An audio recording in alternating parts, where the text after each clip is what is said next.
What is God? God is the state of potentiality of love and wisdom and truth that we all aspire to, and that everything within our universe exists within.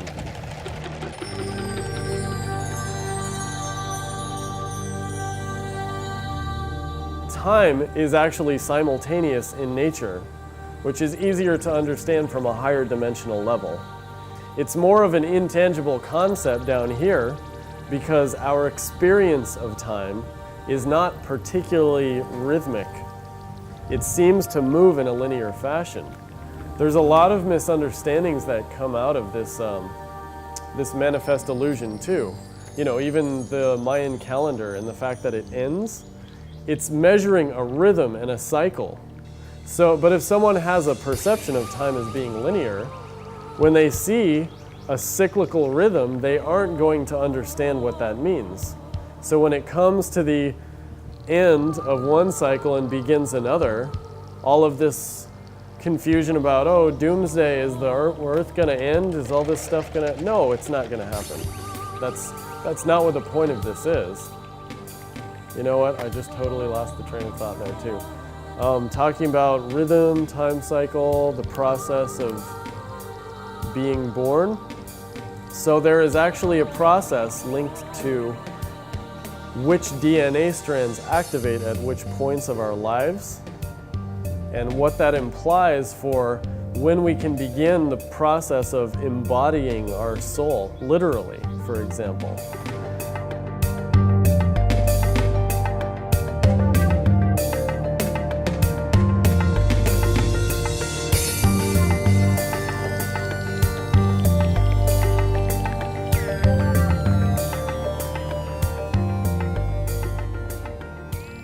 The life we are living, the moment we are in, is everything.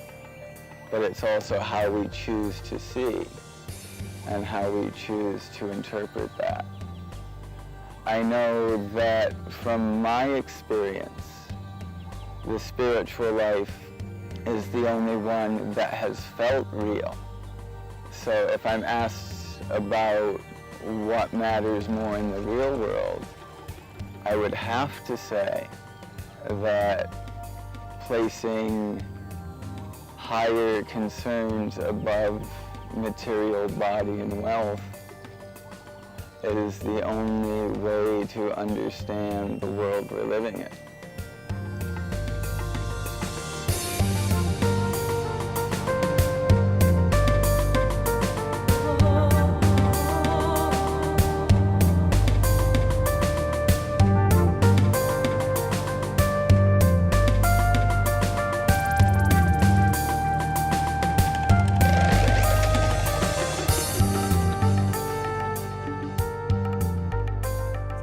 A professor at Cambridge that did a study in London of a woman who lived with her dog in an attached house next to her parents. And the front doors were in front of the living room, and the windows, and in front of that was the parking for the two houses.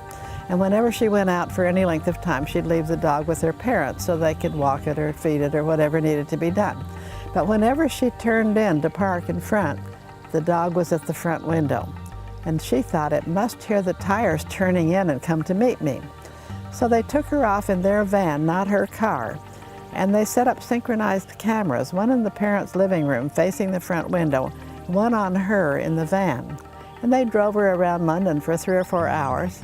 And then the guy said, I guess we can go back now. And she said, oh, we're going home. The minute she said it, the dog perked up its ears in the parents' living room, went to the front window and waited 20 minutes till they arrived.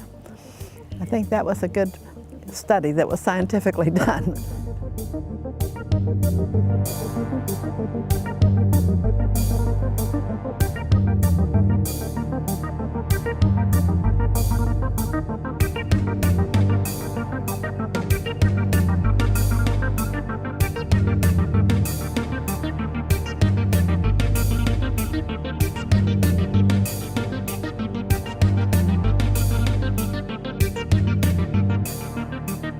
I'm going to say something because I get asked this quite often, is what about 2012?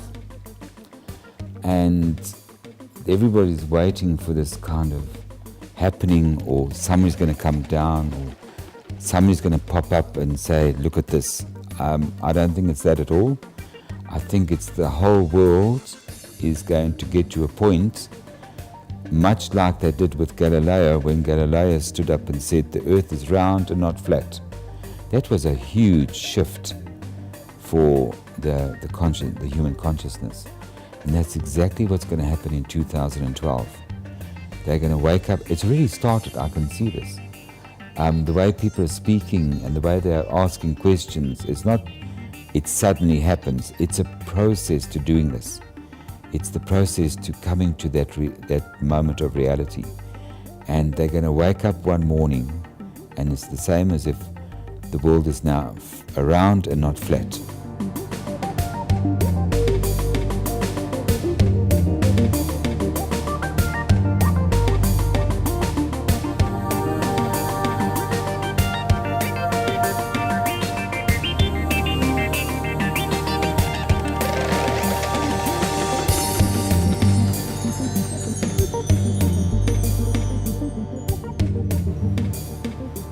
Life is like a celebration, you know. It's all about celebration. Fun is not bad, you know.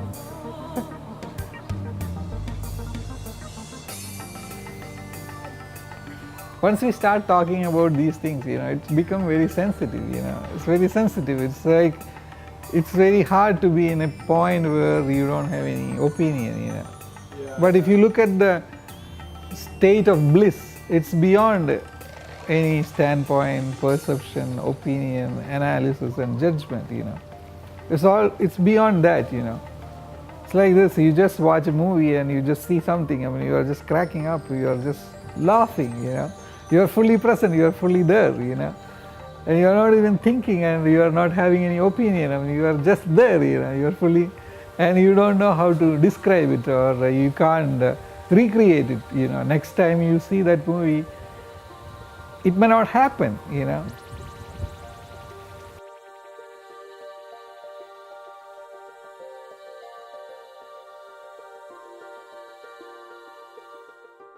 One of the things I learned during the Course in Miracles course was that when the student is ready, the teachers will appear. So I think, to me at that time, it meant that I had to be spiritually ready to accept who and what I am and where I'm headed. Interestingly enough, I began to notice a change in myself. And the only way that I can describe it is I began to be uncomfortable around certain people and comfortable around more people that I felt we were on the same vibratory level, if you can understand where I'm coming from. But these were the teachers, these were my teachers, these were the people that at some point guided me to where I am right now.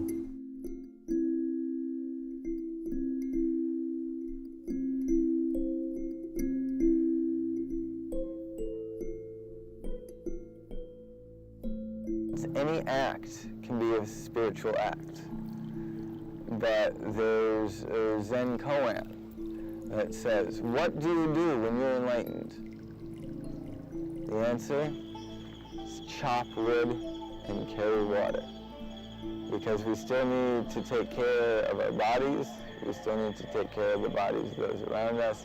There is work that needs to be done for survival, but if we understand that we're doing it, you know, to feed ourselves with good food and to be able to live in a comfortable space, safe space, there is enough to do that on the planet right now. There might not be for much longer.